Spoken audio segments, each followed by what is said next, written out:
नमस्कार मंडळी. Welcome back to law minded DNM and R IPR module wise series. आज आपला मॉड्यूल 1चा पार्ट 6 आहे, advantages and disadvantages of IPR. IPR ही एक दुधारी तलवार म्हणजेच डबल एज सॉर्ड आहे. त्याचे फायदे पण आहेत आणि भयंकर नुकसान पण. खूप स्टुडंट्स एक्झाममध्ये इकॉनॉमिक्स आणि ॲडव्हान्टेजेसच्या आन्सर्समध्ये कन्फ्यूज होतात आणि मार्क्स गलवतात. हा 13 मार्क्सचा प्रश्न कसा लिहायचा, चला डिकोड करूया. राईट. तर सगळ्यात मोठा प्रॉब्लेम असा आहे की खूप विद्यार्थी इकॉनॉमिक्स आणि प्रोज अँड कॉन्सच्या आन्सर्समध्ये गडबड करतात. पण टेन्शन घेऊ नका. आज आपण एक एक्झॅक्ट स्ट्रक्चर पाहणार आहोत, ज्यामुळे तुम्ही हा ट्रॅप टोटली अवॉइड कराल आणि 13 पैकी 13 मार्क्स इझिली स्कोर कराल. तर आजचा आपला रोडमॅप अगदी सिंपल आहे.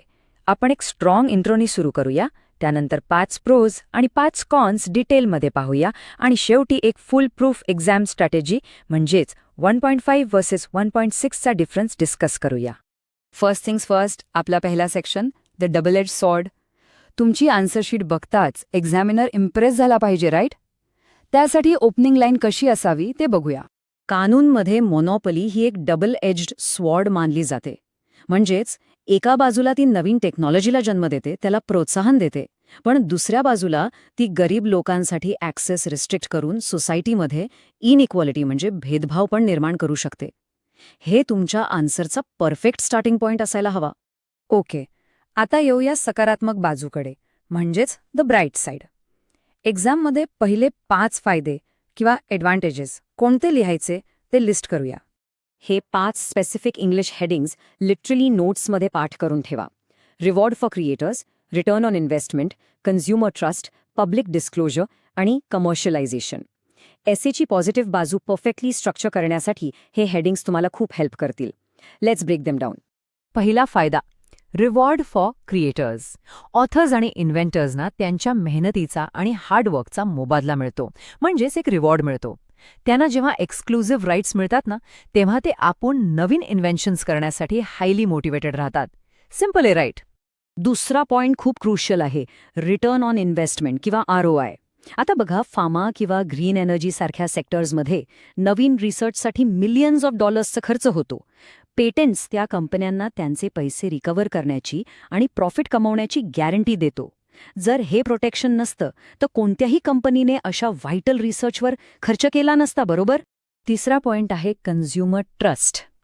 ट्रेडमार्क्स आणि GI सारखे राईट्स पब्लिकला फेक आणि डेंजरस प्रॉडक्ट्सपासून वाचवतात. ह्यामुळे कस्टमरला एक्झॅक्टली माहीत असते की ते कोणत्या ब्रँडची आणि कोणत्या क्वालिटीची वस्तू विकत घेत आहेत. It basically builds total trust. आता हा 20 हा नंबर लक्षात ठेवा. आणि this relates to our fourth point, public disclosure. पेटंटचा सर्वात मोठा फायदा हा आहे की इन्व्हेंटरला आपल्या इन्व्हेन्शनचे डिटेल्स पब्लिक करावेच लागतात. म्हणजे 20 वर्षानंतर ती टेक्नॉलॉजी एक्सपायर होते आणि पब्लिक डोमेनमध्ये एकदम फुकट मिळते.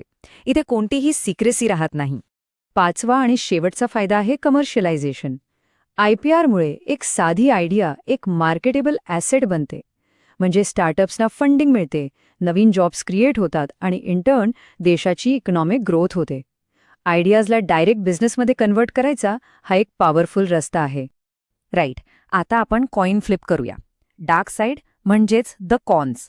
IPRचे ते 5 मेजर डिसएडव्हान्टेजेस कोणते आहेत ते डिटेलमध्ये समजून घेऊया, जे तुम्हाला आन्सरमध्ये डिबेट बॅलन्स करण्यासाठी लिहायचे आहेत. आता ही 5 इंग्लिश हेडिंग्स तुमच्या कॉम्स सेक्शनसाठी लिहून घ्या. Monopoly pricing, expensive to enforce, patent thickets, evergreening आणि बायोपायरसी. बॅलन्स्ड आन्सरसाठी ही हेडिंग्स ठेवणं खूप गरजेचे आहे. Let's see what they actually mean. पहिला आणि सर्वात मोठा नुकसान आहे मोनोपली प्राइसिंग. बघा, कॅन्सरची औषधं किंवा लाईफ सेव्हिंग मेडिसिन्स या मोनोपलीमुळे खूप महाग होतात. रिझल्ट काय होतो? गरीब लोक हे इसेन्शियल ड्रग्ज अफोर्ड करूच शकत नाही. It's literally a matter of life and death. दुसरा मुद्दा, expensive to enforce. IP register करणे आणि त्यावरून कोर्टमध्ये केस लढणे खूप महाग असते. याचा अर्थ असा की गरीब किंवा छोटे इन्व्हेंटर्स मोठ्या कॉर्पोरेशन्सच्या डीप पॉकेटसमोर सहज हरून जातात. न्याय मिळणे सोपे नसते. तिसरा पॉइंट आहे पॅटंट थिकेट. सो इमॅजिन अ मेज. जेव्हा खूप सारे ओव्हरलॅपिंग पेटंट्स एकत्रित येतात तेव्हा ते एक लीगल टिपचा गुंतागुंता निर्माण करतात. यामुळे सायंटिस्टना नवीन डिस्कव्हरीज करण्यापासून ब्लॉक केले जाते आणि ओव्हरऑल टेक्नॉलॉजिकल डेव्हलपमेंट एकदम स्लो डाऊन होते. चौथा पॉइंट आहे एव्हरग्रीनिंग. हे खूप ट्रिकी आहे. फार्मा कंपनीज एक्सपायर होणाऱ्या ड्रगमध्ये एक मायनर, इनसिग्निफिकंट बदल करतात आणि नवीन 20 वर्षांची मोनोपोली मागतात. पण अभिमानाची गोष्ट ही आहे की भारतीय लॉमध्ये या मॅनिप्युलेटिव्ह प्रॅक्टिसवर स्ट्रिक्टली बॅन आहे. हे आन्सरमध्ये प्राऊडली मेन्शन करायला विसरू नका. आणि आता पाचवा आणि आपला ultimate star point, biopiracy. Foreign companies developing नेशन्सचे ट्रेडिशनल नॉलेज चोरून त्यावर पेटंट घेतात. हा पॉइंट एक्झाममध्ये आलाच पाहिजे, कारण हा तुम्हाला शॉर्ट टॉप मार्क्स मिळवून देणार आहे. एक्झाममध्ये नीम आणि टर्मरिक म्हणजे हळद याचं एक्झाम्पल नक्की लिहा. फॉरेन कंपनीजने आपल्या या ट्रेडिशनल नॉलेजवर पेटंट घेण्याचा प्रयत्न केला होता, पण भारताने फाईट बॅक करून हे पेटंट्स कॅन्सल केले. ही स्टोरी तुमच्या आन्सरला एक सॉलिड फाउंडेशन धरून देते. Finally, let's move to the ultimate exam hack.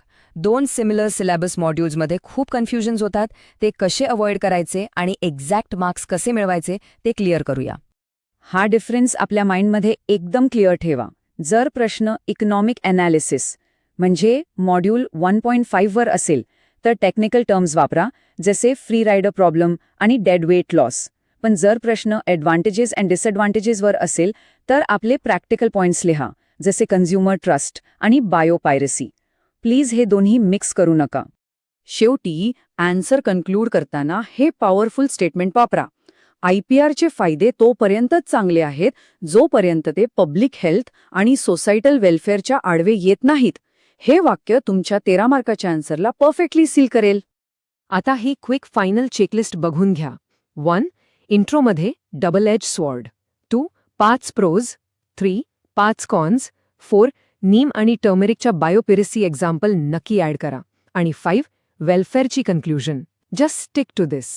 एक्झाममध्ये 13 मार्क्ससाठी हे प्रोज आणि कॉन्स आणि नीम टर्मरिकचा बायोपायरसीस एक्झाम्पल नक्की लिहा. एक्झामिनर तुम्हाला टॉप मार्क्स देईल. ह्या मॉड्यूलची PDF आपल्या टेलिग्राम चॅनलवर दिली आहे. लिंक डिस्क्रिप्शनमध्ये आहे. जर हा कॉन्सेप्ट क्लिअर झाला असेल तर व्हिडिओला लाईक करा, सबस्क्राईब करा आणि कॉमेंट्समध्ये सांगा पुढचा पार्ट लवकर आणू का. Keep learning, stay legal. Jai Hind, Jai Maharashtra.